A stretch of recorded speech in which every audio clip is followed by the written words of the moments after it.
সম্পর্কে তুমি কথা বলো না, ওলামায়ে কেরামদের উপরে ছেড়ে দাও। দাওয়াত ও তাবলীগের ভিতরে ডিভাইড সৃষ্টি হয়েছে, কে মাযহাবী, কে না মাযহাবী, কে সালাফি, কে তাতি, কে তাবলীগী, এগুলো নিয়ে ডিভাইড করার সময় নাই।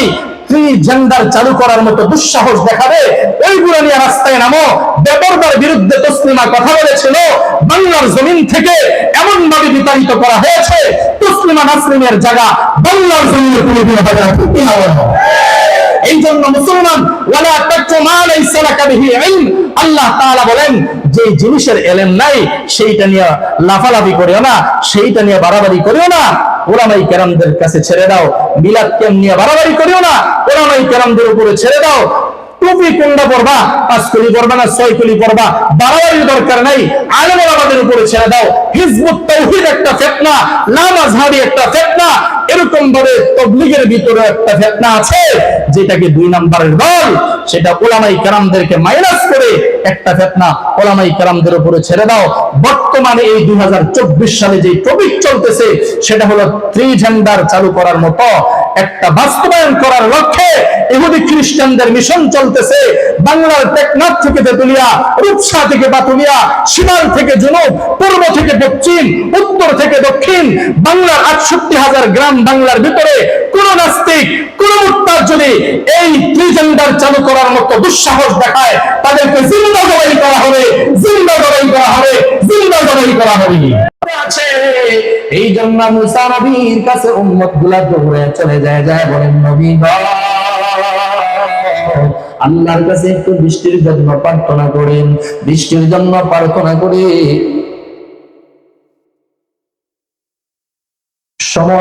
এরকম ভাবে আল্লাহ তাআলার কাছে যখন নাকি দোয়া করবেন, দোয়া করলে আল্লাহ তাআলা আপনার দোয়াকে কবুল করবেন।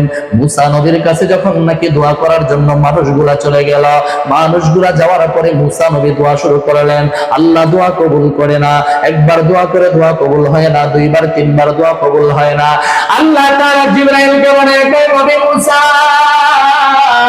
হাজার হাজার মানুষের সামনে আল্লাহর কাছে আপনি যতবারই দোয়া করেন না কেন গো নবীজি, আল্লাহ তাআলা আপনার দোয়া কবুল করবে না। মুসা নবীর এবার কানে কানে জানায় দেয়, এই হাজার হাজার মানুষের ভিতরে একজন এমন অপরাধী আছে, যে একজন অপরাধীর কারণে আজকে আপনার দোয়া কবুল হয় না, মিশরের জমিনের মধ্যে বৃষ্টি হয় না। এই সমাজের মধ্যে এমন কিছু পাপিষ্ট আছে, এমন কিছু গুনাহগার আছে, এমন কিছু দুষ্ট লোক আছে, একজন দুষ্ট লোকের কারণে সবগুলা মানুষ কষ্ট পায়, একজন অপরাধীর কারণে সমাজের মধ্যে আল্লাহর পক্ষ থেকে বৃষ্টি বন্ধ হয়ে যায়। মুসা নবীর কাছে যখন জিবরাইল জানায় দিয়েছেন, মুসা নবী তো জালালি তবিয়তের নবী, গরম তবিয়তের নবী, এরকম ভাবে চিল্লাচিল্লি শুরু করলেন। হাজার হাজার মানুষের মধ্যে একজন অপরাধী, সে নিজে জানে আর কেউ জানে না সে যে অপরাধী, সে আল্লাহর কাছে 2টা ফোঁটা চোখের পানি চাইরা আল্লাহরে ডাক দিয়া কয়, আল্লাহ, এই জমিনের মধ্যে আমার চাইতে পাপিষ্ঠ একজন নাই, আমার চাইতে গুনাহগার একজন নাই আল্লাহ, আমি সেটা জানি। কিন্তু মুসা নবীর সামনে যদি এখন আমি দাঁড়াইয়া বলি আমি এই অপরাধ করেছি, মুসা নবী তো এমন রাগী নবী, আমাকে জায়গার মধ্যে অপমান করবে, জায়গার মধ্যে শায়েস্তা করে ফেলবে। আর যদি আমি এখানের মধ্যে আমার অপরাধের কথা স্বীকার না করি, তাহলে মিশরের জমিনের মধ্যে তুমি বৃষ্টি বন্ধ কইরা দিবা। আমার মালিক, আমার জিন্দেগির সবগুলো অপরাধের কারণে তুমি আল্লাহর কাছে চোখের পানি চাইরা আমি কান্নাম, আমি জিন্দেগির সবগুলা গুনাহ এই মুহূর্তে ছেড়ে দিলাম, আর জিন্দেগিতে কোনোদিন গুনাহ করব না। এইভাবে চোখের পানি চাইরা যখন মজলিসের মাঝখান থেকে কাইন্দা দিছে, আল্লাহকে রাজি খুশি করে ফেলছে।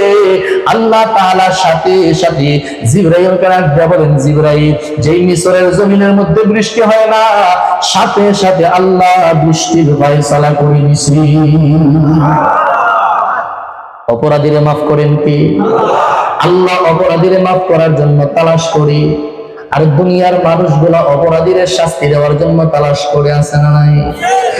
মুসলমান ভাইরা আমার, এই জন্য আমি বলতেছিলাম 3 নম্বরে আল্লাহ তাআলা মেরাজের মধ্যে দিয়েছেন যেটা, সেইটা হলো উম্মতের জন্য, এই বান্দা বান্দির জন্য ক্ষমার ঘোষণা। 1 নম্বরে আল্লাহ দিলেন নামাজ, 2 নম্বরে দিলেন আল্লাহ তাআলা এরকম ভাবে আমানুর রাসূল এই আয়াত, 3 নম্বরে আল্লাহ তাআলা দিলেন বান্দা বান্দিকে ক্ষমার ঘোষণা, 4 নম্বরে আল্লাহ তাআলা নবীকে ডাক দিয়ে বলেন, নবীজি আমি আপনাকে এমন একটা আয়াত দিলাম, ফাআওহা ইলা আবদিহি মা আওহা। আল্লাহ তাআলা নবীজিকে একটা কোরআন শরীফের আয়াত দিলেন, এই আয়াতের মধ্যে মুফাসসিরিনে কেরাম ব্যাখ্যা করেছেন 14টা সংবিধান দিলেন। ওই 14টা সংবিধান যদি পৃথিবীর কোন রাষ্ট্রমন্ত্রী, পৃথিবীর কোন কি আসছে, পৃথিবীর কোন মানুষ যদি এই জিনিসগুলা সমাজের মধ্যে বাস্তবায়ন করে, তাহলে ওই সমাজটা সুন্দর হয়ে যাবে। পৃথিবীর মধ্যে কোন সংসদের মধ্যে যদি বাস্তবায়ন করে, তাহলে সংসদটা সুন্দর হয়ে যাবে, দেশটা সুন্দর হয়ে যাবে, দেশের মধ্যে শান্তির ফয়সালা হয়ে যাবে। আল্লাহ তাআলা একটা করে সংবিধান শুরু করলেন। আল্লাহ তাআলা বলেন 1 নম্বর সংবিধান, আল্লাহ তা'বুদু ইল্লা ইয়া। পৃথিবীর মানুষেরা রে, দুনিয়ার মধ্যে যতদিন থাকবা, চলবা ফিরবা, ইবাদতের মধ্যে কোনদিন আল্লাহ তাআলার সাথে কাউকে শরীক করবে না। 2 নম্বর সংবিধান দিলেন, আল্লাহ তাআলা বলেন ওয়া বিল ওয়ালিদাইনি ইহসানা। জিন্দেগিতে যতদিন তোমাদের মধ্যে তোমাদের আব্বা আম্মা বেঁচে থাকবে, মা বাবা একজন যদি বেঁচে থাকে, কোনদিন তাদের সাথে খারাপ আচরণ করা যাবে না। 3 নম্বর সংবিধান আল্লাহ তাআলা দিলেন ওয়া আতিজাল কুরবা হাক্কাহু ওয়াল মিসকিন। আল্লাহ তাআলা বলেন এতিমের হক কোনদিন নষ্ট করবে না, নিকটতম আত্মীয় স্বজনদের হক কোনদিন নষ্ট করবে না। আল্লাহ রাব্বুল আলামিন বলেন 4 নম্বর সংবিধান ওয়ালা তুবাযজির তাবযীরা। দুনিয়ার মধ্যে আমি আল্লাহর নাজ নিয়ামতগুলো যা মনে চায় খাও, আমি আল্লাহর ইবাদত করো, কিন্তু নাজ নিয়ামত খাওয়ার সময় কোনো জিনিস অপচয় অপব্যয় করবে না। 5 নম্বরে আল্লাহ তাআলা বলেন ওয়ালা তাজআল ইয়াদাকা মাগলুলাতান ইলা উনকিকা ওয়ালা তাবসুতহা কুল্লাল বাসতি ফাতাকুদা মালুমান মাহসুরা। অপচয় করা যাবে না, অপব্যয় করা যাবে না, এমন ভাবে মৃত্যুবয় হওয়া যাবে না, মানে কৃপণতাও করা যাবে না। আল্লাহ তাআলা বলেন অপচয় করবে না, আবার কৃপণতাও করবে না। যদি এমন কৃপণতা করো, মসজিদের জন্য চাঁদা চাই, মাহফিলের জন্য চাঁদা চাই, ভালো কাজের জন্য চাঁদা চাই, তুমি হাত গুটায় নাও, তাহলে তুমি সমাজের মধ্যে তিরস্কৃত হইবা, সমাজের মধ্যে অপমানিত হইবা, সমাজের মধ্যে লাঞ্ছিত হইবা। এরকম ভাবে আল্লাহ তাআলা 14টা সংবিধানের 6 নম্বর আল্লাহ তাআলা বলেন ওয়ালা তাকতুলু আওলাদাকুম খাশিয়াতা ইমলাক। দরিদ্রতার ভয়ে সন্তান হত্যা করার মতো কবিরা গুনাহ করা যাবে না। 7 নম্বর আল্লাহ তাআলার সংবিধান হলো আল্লাহ তাআলা বলেন ওয়ালা তাকরাবুজ জিনা ইন্নাহু কানা ফাহিশা ওয়া সাআ সাবিলা। ওই জিনা ব্যভিচার করা যাবে না। এরকম ভাবে 8 নম্বর সংবিধান আল্লাহ তাআলা বলেন ওয়ালা তাকতুলুন নাফসাল্লাতী হারামাল্লাহু ইল্লা বিল্লাতী। আল্লাহ তাআলা বলেন মানুষকে হত্যা করার মতো অপরাধ করা যাবে না। এরকম ভাবে 11 নম্বর সংবিধান সংক্ষিপ্ত করতেছি, হুজুর চলে আসছে। আল্লাহ তাআলা বলেন 11 নম্বর সংবিধান হলো ওয়ালা তাকফু মা লাইসা লাকা বিহি ইলম। ওয়ালা তাকফু মা লাইসা লাকা বিহি। আমি মাঝখানে 3-4টা বাদ দিলাম, হুজুর মনে আলোচনা করবে না? হ্যাঁ, হুজুর আলোচনা করবে, আচ্ছা বুঝছি। তাহলে আমি 11 নম্বরের মধ্যে চলে আসছি, মাঝখানে গুলা বাদ দিলাম। 11 নম্বর একটা সংবিধান, আমার মূল আলোচনার যদি আমি ফিনিশিং দিতে চাই, 11 নম্বর সংবিধানটা হলো আল্লাহ তাআলা কোরআনের মধ্যে আপনাকে আমাকে যেই জিনিসটা বুঝাইয়া দিলেন, আল্লাহ রাসূলকে মেরাজের মধ্যে নিয়ে গেলেন। 1 নম্বরে দিলেন নামাজ, 2 নম্বরে দিলেন আমানুর রাসূলের সেই আয়াত, 3 নম্বরে দিলেন উম্মতের ক্ষমার ঘোষণা, 4 নম্বরে আল্লাহ তাআলা দিলেন ফাআওহা ইলা আবদিহি মা আওহা। আর এই আয়াতের ব্যাখ্যা করেছেন মুফাসসিরিনে কেরাম, 14টা সংবিধান দিয়েছেন। এক এক করে 14টা বলা যেদিন শেষ হবে, ওই দিন এই আয়াতের ব্যাখ্যা শেষ হবে। 11 নম্বর আল্লাহ তাআলা যে জিনিসটা দিলেন, সেটা হলো যেই জিনিস সম্পর্কে যুবক তোমার ইলম নাই, যে জিনিস সম্পর্কে তোমার ধারণা নাই, ওয়ালা তাকফু মা লাইসা লাকা বিহি ইলম। লা মাযহাব সম্পর্কে তোমার ধারণা নাই, এই বিষয়ে তুমি কথা বলো না। সালাফীদের সম্পর্কে তোমার ধারণা নাই, এই বিষয়ে তুমি কথা বলবো না। হিজবুত তাওহীদ সম্পর্কে তোমার ধারণা নাই, এই সম্পর্কে তুমি কথা বলো না। উলামায়ে কেরামদের উপরে ছেড়ে দাও। দাওয়াত ও তাবলীগের ভিতরে ডিভাইড সৃষ্টি হয়েছে, কে মাযহাবী, কে না মাযহাবী, কে সালাফি, কে তাতি, কে তবলিগি এগুলো নিয়ে ডিবেট করার সময় নাই। জেন্ডার চালু করার মতো দুঃসাহস দেখাবে, ওইগুলো নিয়ে রাস্তায় নামো। বেপরদার বিরুদ্ধে তসলিমা কথা বলেছিল, বাংলার জমিন থেকে এমন ভাবে বিতাড়িত করা হয়েছে, তসলিমা নাসরিনের জায়গা বাংলার জমিনে তুলে দিয়ে হবে। এই জন্য মুসলমান ওয়ালা তাকতু মা লাইসা লাকা বিহি ইলম, আল্লাহ তাআলা বলেন যে জিনিসের ইলম নাই সেইটা নিয়ে লাফালাফি করিও না, সেইটা নিয়ে বাড়াবাড়ি করিও না। উলামায়ে কেরামদের কাছে ছেড়ে দাও। মিলাদ কেম নিয়ে বাড়াবাড়ি করিও না, উলামায়ে কেরামদের উপরে ছেড়ে দাও। টুপি কোনটা পড়বা, 5 কলি পড়বা না 6 কলি পড়বা, বাড়াবাড়ির দরকার নাই। আলেম ওলামাদের উপরে ছেড়ে দাও।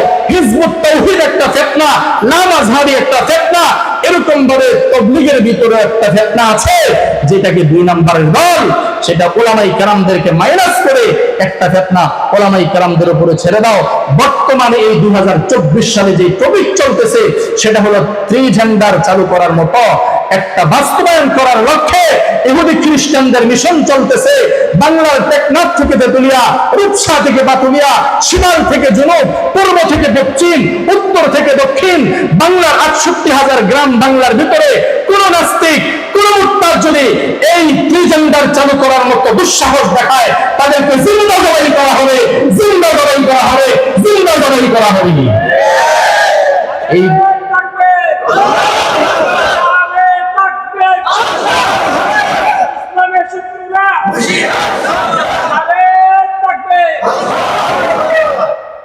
এই জন্য বলতেছিলাম 11 নম্বর যে ব্যাখ্যাটা সেটা হচ্ছে ওয়ালা তাকফু মা লাইসা লাকা বিহি ইলম। হিজবুত তাওহীদ একটা ইসলামের সংগঠনের ব্যানার লাগাইয়া মানুষদেরকে জাহান্নাম পথমুখী করতেছে, পুরুষ নারী একসাথে নাচানাচি করতেছে। হিজবুত তাওহীদের ভাই কেউ যদি থাকেন, আপনি আমার সাথে রাগ করিয়েন না, আসেন আপনার পা ধরি, প্রয়োজনে তারপরে দল থেকে ফিরে আসেন। উলামায়ে কেরামদের শরণাপন্ন হন, এই মাদ্রাসার মুহতামিমের শরণাপন্ন হন, মসজিদের ইমাম সাহেবের শরণাপন্ন হন। আল্লাহর কসম করে বলি, আল্লাহর কসম করে বলি, জাহান্নামে যাওয়ার জন্য সেই পথ খুলেছে, এটা মুসলমানের সমগামী, মুসলমানদের জন্য সঠিক পথ হতে পারে না।